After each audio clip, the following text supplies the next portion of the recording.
Have to rethink these holidays so that we may be thankful when we don't lose more lives to COVID.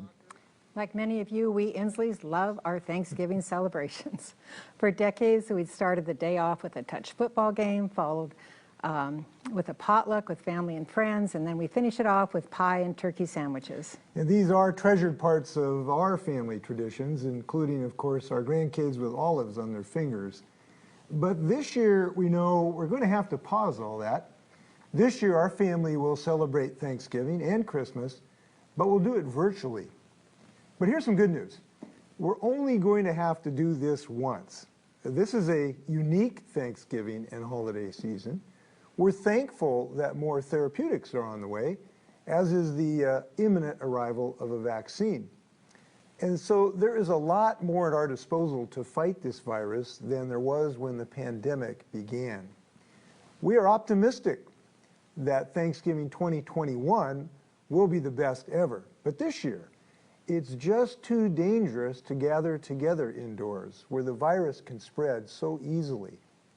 So this year, when you join us in changing your Thanksgiving and December holiday plans, please know that you are doing it as an act of love for the people around you and your entire community. We love each other too much to put each other's health at risk. And unfortunately, anyone can get COVID, even if they think they're doing the right thing. So this year, please don't gather with people outside your household. It's just too dangerous. Because here's the hard facts. Our weekly average of new COVID cases has doubled just in the past 2 weeks. We are in as dangerous a position today as we were in March. We're in a period of what's called exponential growth, and every single day matters.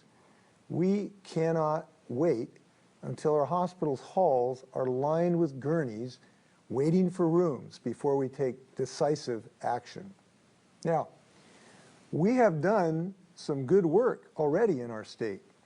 Washingtonians have masked up, and business owners have found innovative ways to adapt to health measures, putting our state in a better position than the vast majority of other states for now. In the next few days, we will be announcing some further measures to prevent this from spreading. These decisions will affect what we do outside of the home, but what's most urgent right now tonight is what we do in our own dwellings. Tonight, we have a simple request from our family to yours. Please do not have Thanksgiving gatherings unless you're positive that everyone there has quarantined successfully for 14 days, which would start today. Otherwise, every social gathering is just one more brick in a wall of infection. It's not just Thanksgiving, but it's also your birthday parties, your Seahawks celebrations. It doesn't matter what you're doing. These gatherings in your homes are dangerous right now. You know, the spike in COVID activity comes at the end of a long and tumultuous year. This is a year where more than 240,000 table chairs will be empty in homes across the United States because of the lives taken by COVID-19. And as you rethink holiday plans with your family, we hope you keep those families in your hearts. You know, we're all fatigued, and it's okay to not feel okay right now. But what happens next in our state depends on what happens in our families and in our homes. That's why we implore you, rethink spending time with people outside of your household on Thanksgiving and the December holidays. You know, everybody can be a leader here, and we need you to be a leader tonight. It's time to have difficult but necessary conversations with your family about the holidays. We know phone calls and video chats or talking to each other through windows or plexiglass, they're not a replacement for in-person connections. We all know that. But they are viable for now because every gathering will risk spreading COVID-19 until the time comes when we have finally wrestled this virus to the ground, which we will accomplish together. This is a temporary situation. We will get back to normal. The cavalry is on the way, but we need to keep people alive until it gets here. Every idea till then is on the table, except for the idea of failing to contain this virus. That is not an option.